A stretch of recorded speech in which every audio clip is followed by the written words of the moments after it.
ও বলি যারে আমি আপন ভাবি,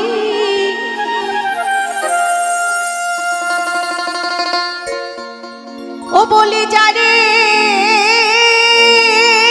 আমি আপন ভাবি,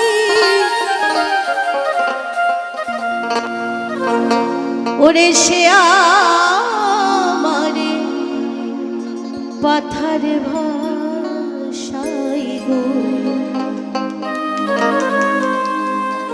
আমরা যাকে আপন বলি সেই আমাদের ব্যথা দেয়, কিন্তু যাকে আপন বললে ব্যথা পাই না তাকে কিন্তু আমরা কেউ আপন বলি না। তাই মহাজন বলছে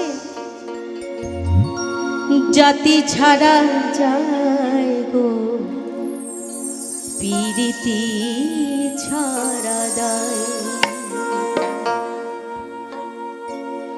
ও বলি যারে আমি আপন ভাবি, সে আমারে পাথার ভাষায় গো।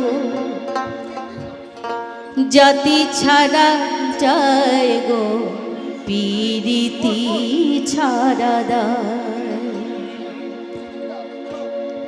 জাতি ছাড়া যায় গো পীড়িতি ছাড়া দায়। জাতি ছাড়া যায় গো পীড়িতি ছাড়া দায়। ও বলি যারে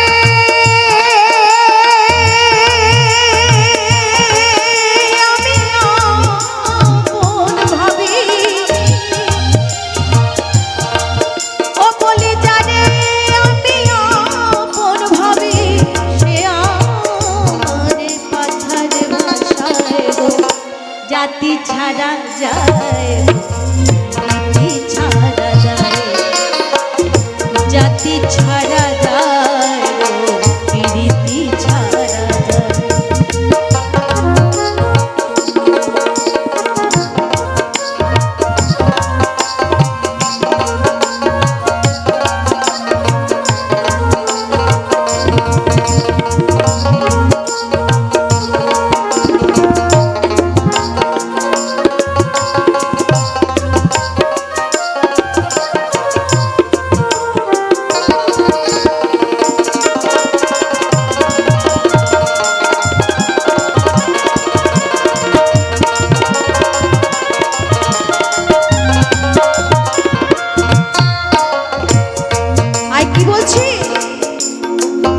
এই পীড়িতি কে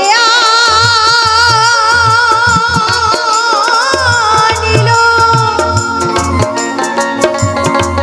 আর কোন বিধাতা করেছিল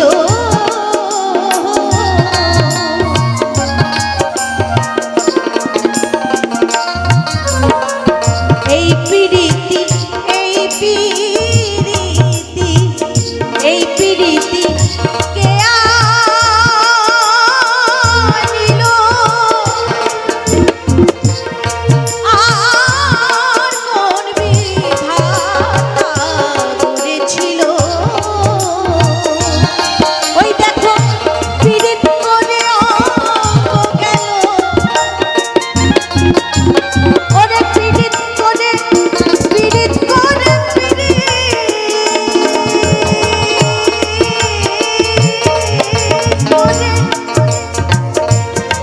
ওই দেখো পীড়িত করে আমার গেল, ওই তারে ভোলা নাহি যায়।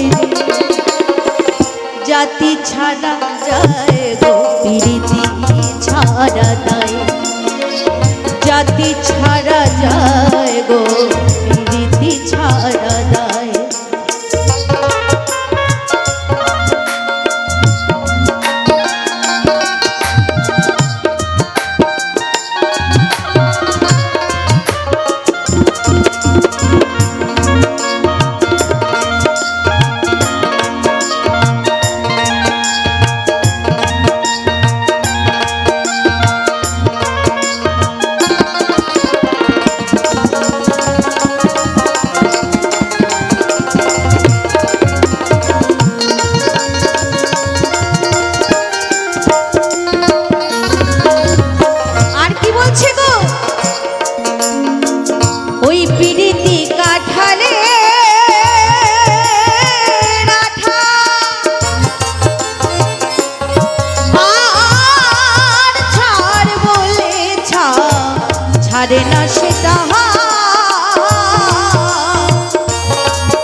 কথা বলছি, আপনারা শুনছেন, বুঝতে পারছেন কোন পীড়িতের কথা বলছি মাগো?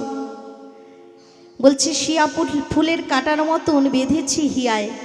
এই পীড়িত এমন পীড়িত যারা আমার হরিকে ভালোবাসে, যারা গোবিন্দকে ভালোবাসে, যারা গুরুকে ভালোবাসে, তাদের পীড়িত এক রকমের হয়।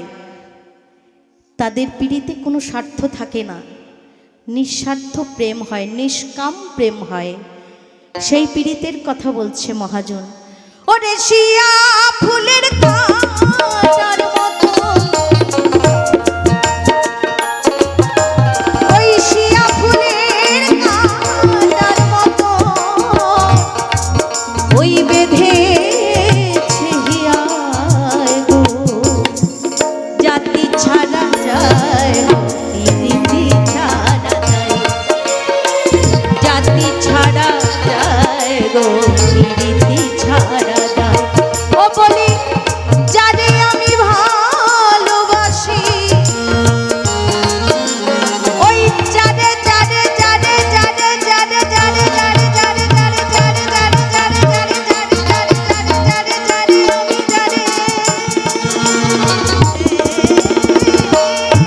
আমি যারে যারে আমি আপন ভাবি,